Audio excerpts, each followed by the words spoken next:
एक बार फिर से स्वागत है आप सभी का हमारे चैनल जीटी गुरुजी पर, जहां आप सबको पता है G for grammar and T for translation के वीडियोज आप सभी को मिलते हैं। मैं हूं आपका होस्ट, आपका दोस्त, आपका इंग्लिश गुरु प्रभात कुमार सिंह, और आज मैं आप सबके लिए लेकर आया हूं ऑक्सफोर्ड करेंट इंग्लिश ग्रामर के एक्सरसाइज 30 के सॉल्यूशन को लेकर के, जिसमें है fill in the blanks with suitable question tags. तो इसमें हम लोग क्वेश्चन टैग्स की बात करने वाले हैं। यूँ तो ये सॉल्यूशन वीडियो है, यानी क्वेश्चन है उसके आंसर मैंने दिए, बट इसको मैं हल्का एक्सप्लेन भी करूंगा। इससे पहले जो है मैंने इसके एक्सरसाइज जो है वो 29 के वीडियो अपलोड कर दिए, उसमें मैंने थोड़ा डिटेल में बता दिया है, क्योंकि वो इस बुक का स्टार्टिंग है क्वेश्चन टैग का, तो उसको आप लोग जरूर देख लें। नहीं देखा है तो लिंक उसका ऊपर आई बटन में मिल जाएगा और नीचे डिस्क्रिप्शन में मिल जाएगा, तो वहाँ से जा करके आप लोग देख लें। वैसे इसके लिए अलग से केवल मतलब बिना सॉल्यूशन वाला एक्सप्लेनेशन वीडियो भी आपको जल्दी मिल जाएगा।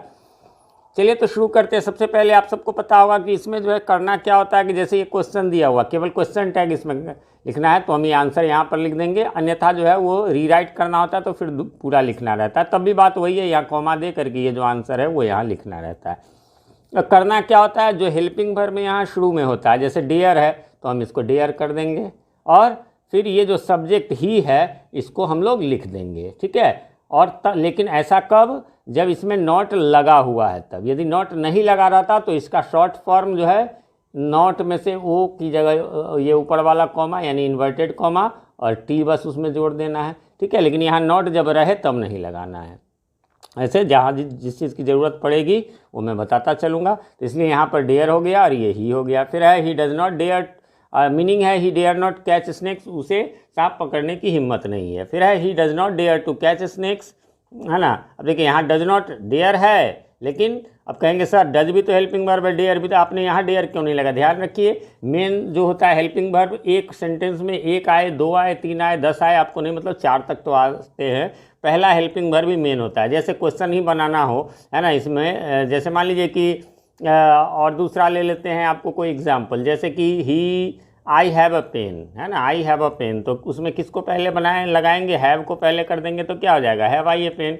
लेकिन यदि रहे आई शैल हैव अ पेन, तब क्या करेंगे, किसको शुरू में रखेंगे, तो क्या हैव को ही फिर रखेंगे, have I shall, no no, यहाँ शैल और हैव दो है तो हम लोग पहले को ही रखेंगे। यही नहीं नॉट लगाना, आई हैव ए पेन तो हैव के बाद नॉट लगा देंगे, I have not a pen. लेकिन यदि लिखना हो आई शैल हैव ए पेन, है ना, तो क्या करेंगे, तो हैव के बाद नॉट लगाएंगे, नहीं, शैल और हैव जब रहे तो हमको पहला हेल्पिंग वर्ब जो है शैल उसी के बाद लगाएंगे। तो इसीलिए यहाँ पर डेयर भी, डज भी है, डेयर भी है, लेकिन हम लोग इसी के अनुसार लगाएंगे, यानी डज लगा देंगे, नॉट तो है इसलिए डज लगा दिया और ये सब्जेक्ट ही लगा दिया, ये आंसर हो गया।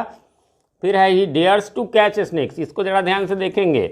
अब कहेंगे सर तो इसमें आपने डेयर क्यों नहीं लगाया, तो भैया ये हेल्पिंग वर्ब नहीं है। कहेंगे आपको कैसे पता चला, तो यहाँ पर डेयर का कोई जब वर्ब के रूप में यूज़ होता है, हेल्पिंग वर्ब के रूप में, तो डेयर्स या डेयर्ड नहीं होता है, जबकि यहाँ डेयर्स है। डेयर्स है तो प्रिंसिपल वर्ब के रूप में यूज हुआ, और जब प्रिंसिपल वर्ब के रूप में यूज होगा तो यदि V1 रहे यानी वर्ब का पहला रूप रहे तो हम लोग क्या करेंगे, डू नॉट, डू का प्रयोग करते हैं। V5 यानी एस या ES वाला, जैसा कि इसमें है डेयर्स, तो उसमें हम लोग डज का यूज करते हैं। और V2 जो रहता है यानी जैसे डेयर्ड रहता तो उसमें हम लोग डिड का प्रयोग करते हैं। ये टेंस का ही रूल है, ऐसा नहीं कि इसके लिए स्पेशल है, ठीक है। फिर आगे बढ़ेंगे, तो इसलिए यहाँ पर डज हो गया, अच्छा नॉट नहीं था इसलिए डजंट भी हो जाएगा, है ना। ये क्या है कि ही डेयर्स टू कैच स्नेक्स, यानी वो सांप पकड़ने की हिम्मत करता है ना, तो यहाँ पर जो है डजंट ही लग गया। और एक बात और ध्यान में रखेंगे कि जो भी है उसका सॉल्यूशन, मैं पहले टीचर हूँ, फिर बाद में मैं जो है यूट्यूबर हूँ, तो मैं अपने हिसाब से आपको बताऊँगा। और मेरा इंग्लिश, मैं MA हूँ, इंग्लिश ऑनर्स है मेरा। प्राइवेट CBSE एफिलिएटेड स्कूलों में मैं 5 सालों तक पढ़ा चुका हूँ। फिलहाल 9 सालों से मैं जो है गवर्नमेंट हाई स्कूल में टीचर हूँ, तो इसलिए उसकी चिंता आपको नहीं करना है, ठीक है। तो अगला है आपको डेयर्ड, यहाँ पर तो क्या हो जाएगा, didn't I.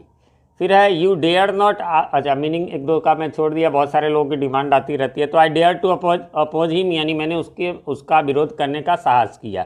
You dare not ask her father, तुम्हें हिम्मत नहीं है उसके पिता से पूछने की, तो डेयर यू, यहाँ नॉट लगा हुआ था इसलिए। You don't dare to ask her father, don't पहले से है तो आपको क्या, नॉट तो है इसलिए डू लगा देना है और यू, है ना।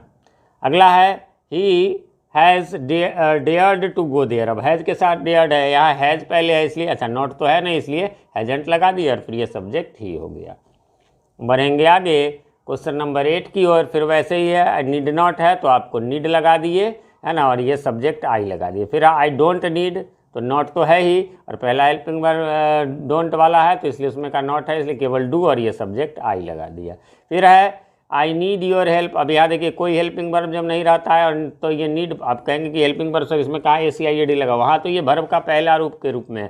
कहेंगे कैसे पता चला, सब्जेक्ट के बाद यहाँ नीड जो है ना वो कोई हेल्पिंग वर्ब नहीं है। आप कहेंगे सर आप फिर बार बार कर नीड हेल्पिंग वर्ब भी तो होता है। हाँ भैया, तो समझ लीजिए ध्यान से, यदि हेल्पिंग वर्ब के रूप में काम करेगा तो उसके बाद एक प्रिंसिपल वर्ब, यानी प्रिंसिपल वर्ब आप लोग जानते होंगे ना, जो क्या कहते हैं कि जिसमें जैसे गो, कम, रीड, राइट, ये सब जो है प्रिंसिपल वर्ब है। तो एक उसके बाद जैसे मान लीजिए डेयर नॉट गो, आप देख रहे हैं ना, डेयर टू गो, तो ऐसा मतलब हेल्पिंग वर्ब के रूप में रहेगा तो उसमें जो है उसके बाद आपको कोई प्रिंसिपल वर्ब रहेगा। इसलिए यहाँ पर B1 है ये, और इसलिए डोंट आई लग गया। I don't need your help, यहाँ पर नॉट है ही, इसलिए do I. She need not ask him, तो यहाँ नीड के बाद नॉट है, देख लीजिए नीड के बाद नॉट है तो आस्क है ना, फिर इसलिए ये जो है यहाँ पर आपको प्रिंसिपल वर्ब के रूप में है। सॉरी, एक मिस्टेक हो गया, यहाँ मिस्टेक हो गया। नीड नॉट है तो यहाँ पर क्या हो जाएगा नीड, है ना, नीड हो जाएगा, है ना, नीड शी। यहाँ ये मिस्टेक हो गया, चलिए मैं स्क्रीनशॉट ले लेता हूँ, इसका करेक्शन है। ये नॉट है ना, नॉट हेल्पिंग वर्ब के बाद नॉट लगता है तो इसलिए ये हेल्पिंग वर्ब है, इसमें डू लगाने की जरूरत नहीं। फिर ही she does not need to ask him. अब यहाँ पर डज नॉट नीड, अब यहाँ डज आपके पास है इसलिए डज सी हो गया। You need not have her, फिर मीनिंग में एक्चुअली बता ही देता हूँ, चलिए। She need not ask him, उसे पूछने की ज़रूरत नहीं है। She does not need to ask him, उसे पूछने की ज़रूरत नहीं, मीनिंग यहाँ सेम ही है। You need not have hurried, है ना, तुमने जो है जल्दी नहीं की, तो यहाँ नीड नॉट है तो नीड हेल्पिंग वर्ब है, इसलिए नीड यू हो गया। यू विल नीड मी, तुम्हें मेरी आवश्यकता पड़ेगी। अब यहाँ ध्यान रखेंगे विल वाला है तो विल का अपस्ट्रॉफी एस लगाएंगे तो विलंट नहीं होगा, ओंट हो जाएगा। 4 ही का ध्यान में रखना है, एक सेल का सेंट हो जाता है, विल का तो बता ही दिया वॉन्ट हो जाता है, और एक कैन नॉट में 2 नॉट रहता, 2 एन रहता है, लेकिन एक ही कांट हो जाएगा, और एक एम आई नॉट का आरंट आई होता है। चलिए बढ़ेंगे क्वेश्चन नंबर 16 की, और 16 में कहता है सी नीड कम हियर, उसे यहाँ आने की आवश्यकता नहीं है, तो नीड शी हो गया, नॉट लगा हुआ है, यही हेल्पिंग वर्ब है। फिर है she used to like you. अब यूज टू में ध्यान रखेंगे दोनों बन सकता है, रूल इसका आप बुक में भी देखेंगे। यूज टू रहे तो डिडंट भी लगा सकते हैं, यूज डंट भी लगा सकते हैं। Used to smoke a pipe, चलिए मैं यहाँ केवल डिडंट का प्रयोग करता हूँ, वैसे यूज डंट यहाँ भी हो सकता है। यूज डंट टू लाइक हर, यहाँ पर यूज आई हो गया, वैसे डिड आई भी लगा सकते हैं। फिर है they usedn't to go there, वे वहाँ नहीं जाया करते थे, तो क्या हो जाएगा यूज्ड दे, वैसे डिड दे भी हो सकता है।